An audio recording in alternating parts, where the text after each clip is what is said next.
Et bonjour, c'est Lucas de Ma Vie de Vigneron. Aujourd'hui, on se retrouve dans le chai à barrique. Je pense pas que vous l'ayez encore vu, du coup, bienvenue. Alors bon, du coup, l'ambiance est un petit peu sombre. Mais on va faire avec. J'espère que la qualité de la vidéo sera quand même au rendez-vous. Aujourd'hui, pourquoi on se retrouve dans le chai à barrique? Tout simplement, on est au tout début de l'année, on est début d'année 2021. Du coup, le millésime 2020 qui est actuellement en cuve, on va le préparer pour pouvoir le descendre en barrique. Mais pour ça, d'abord, il faut éliminer les anciennes barriques, parce que certaines arrivent au bout de leur carrière. Donc on va les mettre à la retraite et on va les remplacer par des nouvelles. Voilà, donc l'objectif, c'est les sortir. Donc elles ont été vidées. Maintenant, il faut les sortir. Il y en a quelques-unes à laver, d'autres à éliminer, et puis réinstaller tout ça. Et je pense qu'on va les réinstaller un petit peu différemment cette année pour gagner un petit peu en place et surtout en accessibilité autour pour pouvoir travailler un petit peu plus facilement. Donc du coup, je vais attaquer de ce côté. Je sors toutes celles qui sont dessus dans un premier temps, je les amène à côté. Et puis après, on passe en dessous. Allez, c'est parti, je vous dépose par là et je me mets au fond.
Ça y est, les barriques sont de l'autre côté. Maintenant, il y a un petit peu plus de place. Il ne reste plus qu'à ranger, nettoyer tout ça.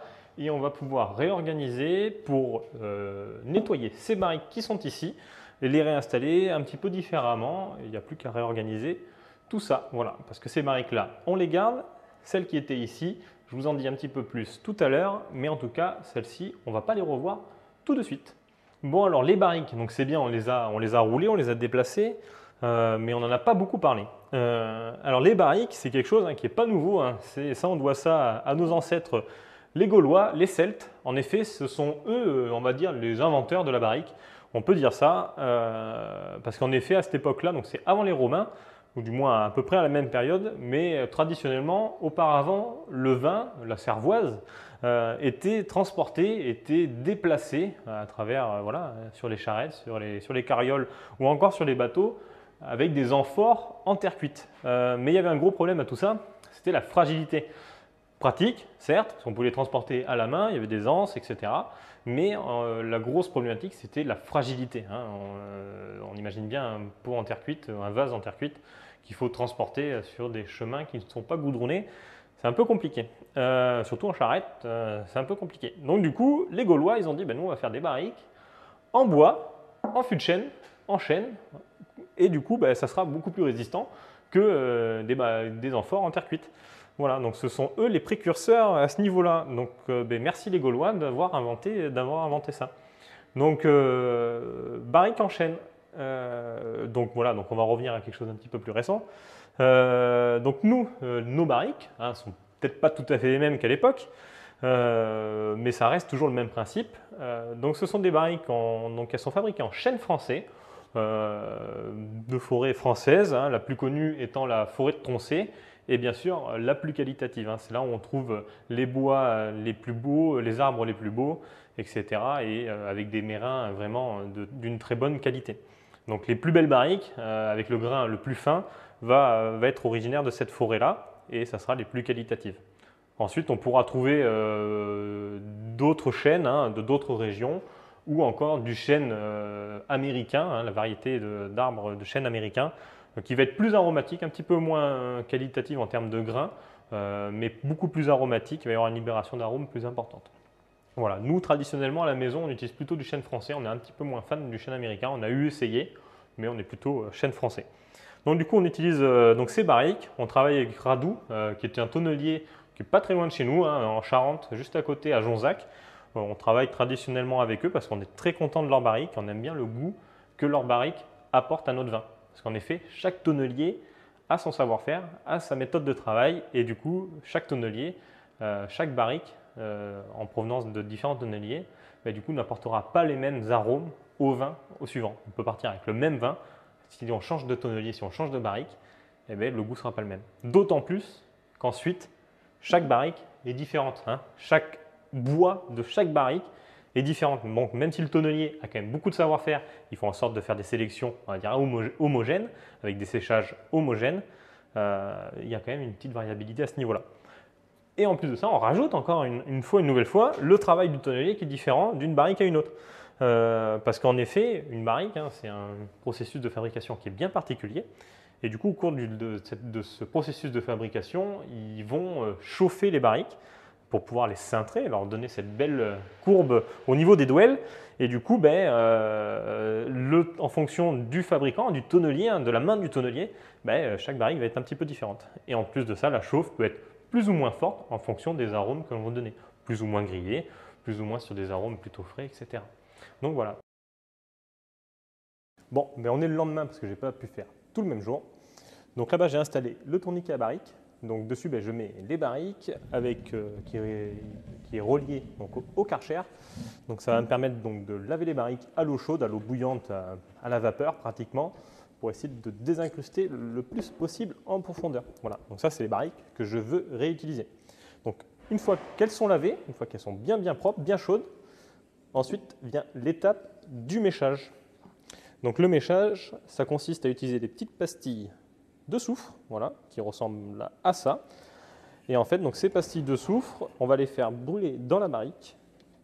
Et en brûlant, du coup, ça va dégager du gaz, un gaz sulfureux, et du coup qui va avoir différentes propriétés. Donc ces différentes propriétés, c'est une action antioxydante. Hein, le soufre, c'est une action antioxydante. Il va permettre en effet d'éviter l'oxydation du vin. Donc ça, c'est quand on met du soufre directement dans le vin. Donc une action antioxydante, antioxydasique. Donc là, l'intérêt, c'est que ça va tuer des enzymes ou les empêcher de se développer, des enzymes responsables de l'oxydation du vin. Et nous, la dernière propriété qui nous intéresse dans les barriques, c'est une action antiseptique. Et en effet, l'intérêt du soufre, c'est qu'il est désinfectant. Et nous, donc dans les barriques, c'est intéressant parce que les barriques, étant donné que c'est du bois, c'est très poreux. Mais du coup, le soufre, en brûlant, va dégager donc un gaz sulfureux et il va pouvoir passer partout dans les petits pores, les petits interstices de la barrique et du coup d'aller nettoyer en profondeur pour désinfecter, éliminer tout ce qui peut être levure, indigène, bactéries qui pourraient donner des mauvais goûts au futur vin qu'on va entonner dans les barriques. Donc voilà, donc méchage des barriques, c'est une méthode ancestrale. Oui, parce que le soufre, ce n'est pas quelque chose qui est nouveau, c'est quelque chose qui date du XVIIe siècle. C'est la première fois que le soufre a été utilisé en œnologie, et notamment dans les barriques. Voilà. Donc le soufre, il n'y a rien de plus naturel, c'est issu des volcans, c'est de la roche volcanique soufrée, et du coup, il est issu de cette extraction-là, de ce minerai-là, de cette roche-là. Et du coup, ça fait très longtemps qu'il est utilisé en œnologie, mais pas que, hein, c'est utilisé dans l'agroalimentaire en général, que ce soit sur les viandes qu'on achète au supermarché sous blister, ou alors sur les fruits et légumes, les crustacés, les fruits de mer, voilà, où le soufre va avoir une action antioxydante intéressante pour l'aspect gustatif du produit et aussi visuel. Ça va éviter l'oxydation des produits, des fruits qui prennent une couleur qui ne soit pas très jolie et du coup c'est pour qu'on n'achèterait pas. Voilà, donc ça permet de garder aussi ce côté-là. Donc voilà, ça fait très longtemps que c'est utilisé, et notamment dans le vin aussi. Voilà, quelque chose qui est indispensable au vin, ou du moins pratiquement indispensable, à 90% indispensable pour la conservation du vin. Voilà, sinon il se transformerait tout simplement en vinaigre, parce que le vin en fait est l'étape intermédiaire entre le jus de raisin, le fruit et le vinaigre. Voilà, et donc nous on préfère que ce soit du vin, et donc le seul moyen qu'on a de le conserver, c'est le soufre pour pas qu'il se transforme en vinaigre. Voilà, c'est meilleur aussi. Bon, ça y est, le chantier de lavage et méchage des barriques est terminé. Il ne reste plus qu'à les remettre en place pour pouvoir les remplir, entonner le nouveau vin, le 2020, le vin du millésime 2020. Mais ça, du coup, donc on le verra dans une prochaine vidéo parce que sinon, ça va faire un petit peu long. Donc, on va le faire en deux parties. Donc, deuxième partie, ça sera la remise en place des barriques avec le remplissage. Et puis, je vous expliquerai un petit peu comment je procède. Et puis voilà, j'espère que cette vidéo vous aura plu. La découverte, si c'était une découverte du travail de la barrique, je vous invite à aller voir sur internet, il y a des vidéos de fabrication de la barrique, de tonnellerie si ça vous intéresse. Allez faire un petit tour, c'est très intéressant de voir comment on fabrique les barriques. Voilà, j'espère que ça vous a plu. En attendant, je vous dis à bientôt dans la prochaine vidéo. En attendant, n'oubliez pas de boire un verre de vin ou deux, ça ne tient qu'à vous. Ciao tout le monde.